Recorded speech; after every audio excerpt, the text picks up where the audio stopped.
ठीक है बच्चों, अब हम लोग जो है ना वो आरबीसी डिसऑर्डर्स हम लोगों ने पढ़ लिए थे। हीमाटोलॉजी हम लोग पढ़ रहे हैं ब्लॉक 7 की। मीडियम रॉबिन से ही हम लोग इसको कवर कर रहे हैं। आरबीसी डिसऑर्डर्स हम लोग पढ़ रहे हैं, इसका थोड़ा सा ओवरव्यू हम लोगों ने ले लिया था। अब हम स्टार्ट करते हैं हिमोलिटिक अनीमिया से। पहले तो आप लोगों को नाम से पता चल रहा होगा कि हीमो का मतलब ब्लड है और लाइटिक का मतलब है लाइसिस, यानी कि टूट फूट जाना। इसके अंदर क्या होगा, आरबीसी की ब्रेक डाउन हो जाएगी और उसकी वजह से होने वाले अनीमिया को हिमोलिटिक अनीमिया बोलते हैं। हिमोलिटिक अनीमिया इट सेल्फ कोई एक डिसऑर्डर नहीं है, ये एक डाइवर्स ग्रुप ऑफ डिसऑर्डर है। इसके अंदर बहुत सारे डिसऑर्डर्स जो है ना वो हम लोग स्टडी करेंगे, जैसे for example sickle cell anaemia, thalassaemia, hereditary spherocytosis वगैरह आगे जितने भी दिए हुए हैं वो सारे हिमोलिटिक अनीमिया ही है।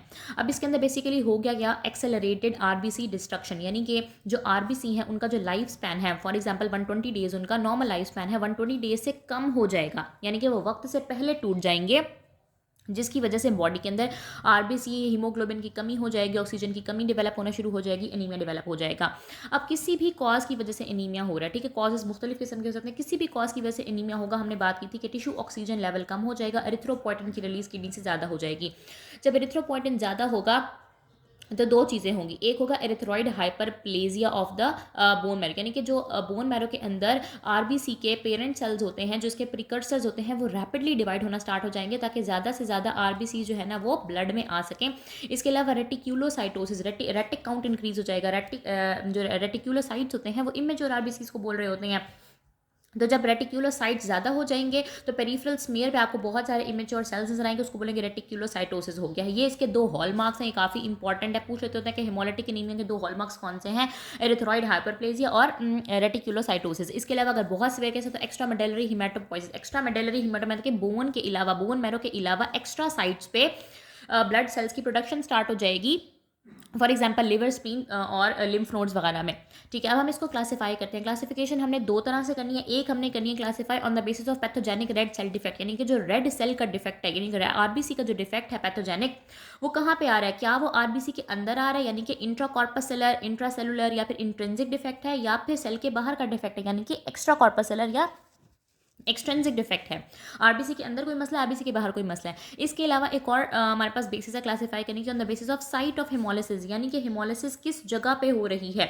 एक्स्ट्रावास्कुलर यानी कि वेजल के अंदर, यहाँ पे था सेल के अंदर, सेल के बाहर, यहाँ पे है वेजल के अंदर, यानी कि सर्कुलेशन के अंदर या सर्कुलेशन के बाहर। डिफेक्ट आउटसाइड द वेसल है या defect within the vessel है, defect within the circulation है।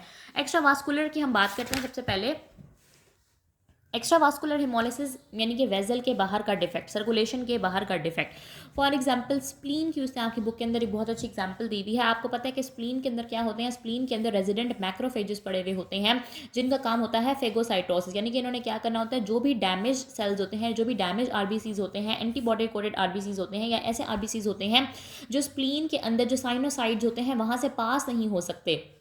ठीक है, आपको पता है ना कि आरबीसीज के अंदर बहुत ज़्यादा फ्लेक्सिबिलिटी है, बहुत इनका जो है ना वो बहुत बहुत इनके अंदर डिफॉर्मेबिलिटी होती है। ये बिल्कुल अब अपने आप को फ्लेक्सिबल करके जो है ना वो कैपिलरीज से, इसके अलावा स्प्लीनिक साइनोसाइड से गुजर रहे होते हैं। तो अगर उसके अंदर डिफॉर्मेबिलिटी या फ्लेक्सिबिलिटी के अंदर थोड़ा सा भी इशू होगा तो वो वहीं स्प्लीन के अंदर स्टक हो जाएगा, स्प्लीनिक साइनोसाइड के अंदर स्टक हो जाएगा, वहाँ से मैक्रोफेजेस आएंगे और इसकी डिस्ट्रक्शन कर देंगे, इसको डिस्ट्रॉय कर देंगे, क्योंकि उसको लगेगा कि ये खराब आरबीसी है, डैमेज आरबीसी है या फिर एंटीबॉडी कोटेड आरबीसी है।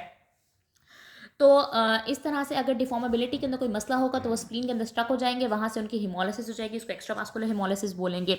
ठीक है, अब एक्स्ट्रावास्कुलर हिमोलिसिस के अंदर आपको फाइंडिंग्स क्या क्या मिलेंगी, काफ़ी इंपॉर्टेंट फाइंडिंग्स है ये। हाइपर बिलीरुबिनीमिया और जॉन्डिस। अब आपको पता है कि आरबीसी के अंदर क्या होता है, हीमोग्लोबिन होता है, और हीमोग्लोबिन जब डिग्रेड होता है तो उसे बनता है बिलीरुबिन, और बिलीरुबिन से बनता है बाइल लिवर के अंदर। ठीक है, अब जब बहुत ज़्यादा आरबीसीज ब्रेक डाउन हो रहे हैं तो उसके अंदर से हीमोग्लोबिन निकलेगा, हीमोग्लोबिन जल्दी जल्दी बिलीरुबिन के अंदर कन्वर्ट होगा, बिलीरुबिन का ब्लड के अंदर लेवल बहुत ज़्यादा बढ़ना स्टार्ट हो जाएगा, तो हाइपर बिलीरुबिनीमिया डेवलप हो जाएगा। बिलीरुबिन ने बाइल के अंदर कन्वर्ट होना होता है, लिवर के अंदर, और बाइल जो होता है वो आपको पता है वो जब ब्लड के अंदर ज़्यादा हो जाता है तो उस कंडीशन को हम लोग जॉन्डिस बोलते हैं। इसके अलावा जो बाइल होता है वो अगर बहुत ज़्यादा कंसनट्रेटेड होगा तो वो गॉल ब्लैडर के अंदर स्टक हो जाएगा, गॉल स्टोन्स या फिर कोलिलिथियासिस करा देगा। इसके अलावा जो स्प्लीन है, स्प्लीन का साइज़ बहुत ज़्यादा बढ़ जाएगा। ठीक है, ये चीज़ आप बार बार आगे पढ़ेंगे, स्प्लीनोमेगैली बार बार आगे पढ़ेंगे। स्प्लीन के अंदर हमने बात की थी कि मैक्रोफेजेस, बहुत ज़्यादा मैक्रोफेजेस आना शुरू कर देंगे, उसको डिस्ट्रॉय करना शुरू कर देंगे, जो स्टक हुए हुए आरबीसीज होंगे उनको डिस्ट्रॉय करना शुरू कर देंगे, तो स्प्लीनोमेगैली हो जाएगी वर्क हाइपरप्लेजिया की वजह से।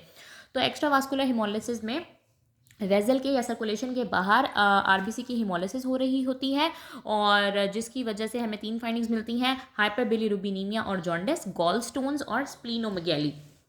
ठीक है, ये सब कुछ ब्रेक डाउन की वजह से हो रहा है। उसके बाद इंट्रावास्कुलर हिमोलिसिस होता है, यानी कि जो हिमोलिसिस हो रहा होता है वो विद इन द सर्कुलेशन हो रहा होता है, यानी कि सर्कुलेशन के अंदर ही, जब आरबीसी ब्लड वेसल्स के अंदर हैं तभी उनको डिस्ट्रॉय कर दिया गया है। अब इसके काफ़ी सारे रीजन हो सकते हैं। For example mechanical forces, turbulence created by, for example अगर कोई हार्ट वाल्व है, हार्ट के अंदर कोई मसला है, हार्ट वाल्व डिफेक्टिव है, ब्लड के अंदर टर्बुलेंस क्रिएट हो रही है, तो वहाँ से भी आरबीसीज, आपको पता है, बड़े फ्रेजाइल से होते हैं, उनकी डिस्ट्रक्शन हो जाएगी। इसके अलावा बायोकेमिकल या फिजिकल एजेंट्स होते हैं। फॉर एग्जांपल उनकी मेम्ब्रेन के अंदर कोई मसला है, आरबीसी की मेम्ब्रेन डिफेक्टिव हो गई है, सर्कुलेशन के अंदर वो डिस्ट्रॉय हो सकते हैं। इसके अलावा कुछ टॉक्सिन्स होते हैं या हीट वगैरह, टेम्परेचर बहुत ज़्यादा बॉडी का बढ़ गया, ठीक है, फीवर वगैरह, या फिर टॉक्सिन, क्लोस्ट्रीडियम टॉक्सिन खास तौर पर, उनकी वजह से सर्कुलेशन के अंदर ही आरबीसीज की हिमोलिसिस हो सकती है। अब इसके अंदर कौन सी फाइंडिंग्स मिलेंगी?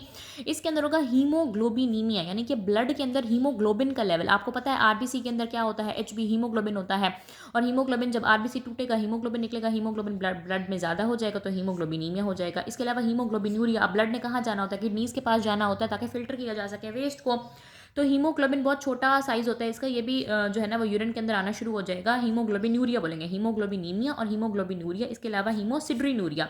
अब हीमोसिड्रिन क्या होता है? हीमोसिड्रिनूरिया का मतलब है haemosiderin is coming in urine. Haemoglobinaemia, aemia का मतलब ब्लड होता है, haemoglobin in the blood, haemoglobinuria haemoglobin in the urine, haemosiderinuria haemosiderin in the urine. Basically जो हीमोग्लोबिन होता है वो जो रीनल टिब्यूल्स होते हैं वो इसको क्या कर लेते हैं, रीएब्जॉर्ब कर लेते हैं। जब ये रीएब्जॉर्ब हो जाता है तो ये कन्वर्ट हो जाता है हीमोसिड्रिन के अंदर, और फिर हीमोसिड्रिन जो है ना वो यूरिन के अंदर आना शुरू हो जाता है। हीमोसिड्रिन भी एक इसकी कन्वर्जन प्रोडक्ट ही है, यूरिन के अंदर आना शुरू हो जाएगा। इसके अलावा आपको लॉस ऑफ आयरन मिलेगा, ठीक है। हीमोग्लोबिनीमिया है, हीमोग्लोबिनूरिया है, haemosiderinuria and loss of iron. Loss of iron, iron का बॉडी से बेहद लॉस होना शुरू हो जाएगा। अब आप कहेंगे कि जो यहाँ पे एक्स्ट्रा वास्कुलर हिमोलिसिस था इसके अंदर भी तो लॉस ऑफ आयरन हो सकता है, तो इसके अंदर इतना लॉस ऑफ आयरन नहीं होता, क्योंकि ये जो हमारे पास मैक्रोफेजेस थे इनके अंदर बहुत अच्छी कैपेबिलिटी नेचर ने रखी है कि ये आयरन को रिसाइकल कर सकते हैं, जबकि यहाँ पे रिसाइकलिंग ऑफ आयरन का कोई प्रोसेस नहीं है, इसलिए यहाँ पे आयरन बहुत ज़्यादा लॉस होगा। तो 3 फीचर्स हमने उसके पढ़े, एक्स्ट्रा वास्कुलर के 3 फीचर्स हमने पढ़े हैं इंट्रावास्कुलर के। वहाँ पे क्या था, हाइपरबिलीरुबिनीमिया और जॉन्डिस, गॉलस्टोन्स और स्प्लीनोमेगैली। यहाँ पे क्या होगा, हीमोग्लोबिनीमिया, हीमोग्लोबिनूरिया, हीमोसिड्रिनूरिया और लॉस ऑफ आयरन। और एक इनका फाइनल फीचर होता है कि इनका कंबाइंड फीचर होता है दोनों तरह के एनीमियाज का। इसमें क्या होता है कि सीरम के अंदर यानी कि ब्लड के अंदर हेप्टोग्लोबिन का लेवल कम हो जाता है। अब हेप्टोग्लोबिन क्या होती है? हेप्टोग्लोबिन एक प्रोटीन होती है। हेप्टोग्लोबिन का काम क्या होता है कि इसने फ्री हीमोग्लोबिन को कैप्चर करना होता है, इस हेप्टोग्लोबिन ने फ्री हीमोग्लोबिन को पकड़ना होता है। अब आप देखें कि दोनों तरह के एनीमियाज के अंदर, चाहे वह एक्स्ट्रा वास्कुलर हिमोलिसिस हो या इंट्रावास्कुलर, उसके अंदर जो फ्री हीमोग्लोबिन होता है वो बहुत ज़्यादा हो जाता है, क्योंकि आरबीसी क्या हो जाता है, डिसइंटीग्रेट हो जाता है, तो फ्री हीमोग्लोबिन बहुत ज़्यादा हो जाता है। जब फ्री हीमोग्लोबिन बहुत ज़्यादा होगा तो हेप्टोग्लोबिन का काम बहुत बढ़ जाएगा। हेप्टोग्लोबिन क्या करता है, हेप्टोग्लोबिन इसको पकड़ता रहता है और दोनों मिल के सर्कुलेशन से बाहर जाते रहते हैं। हेप्टोग्लोबिन, ये हेप्टोग्लोबिन है, ठीक है, इसने कैप्चर करना होता है फ्री हीमोग्लोबिन को, और फिर ये दोनों जो है ना वो सर्कुलेशन से बाहर चले जाते हैं। तो जब फ्री हीमोग्लोबिन इतना ज़्यादा है, ब्लड के अंदर इतना ज़्यादा हीमोग्लोबिन है, तो हेप्टोग्लोबिन के ऊपर काम बढ़ गया। हेप्टोग्लोबिन और हीमोग्लोबिन का जो कॉम्प्लेक्स होगा ये इकट्ठे सर्कुलेशन से बाहर जाते रहेंगे, तो यहाँ पे क्या हो जाएगा, हेप्टोग्लोबिन का सीरम लेवल कम हो जाएगा। ये इसका फाइनल फीचर है।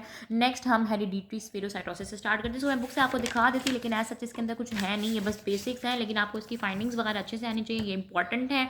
और आपने यहाँ पे जो है ना अच्छा सा अपना कॉन्सेप्ट बनाना है, इसकी आपको क्लासिफिकेशन वगैरह भी आनी चाहिए, और इसके 2 हॉल मार्क्स पे अच्छे से आने चाहिए।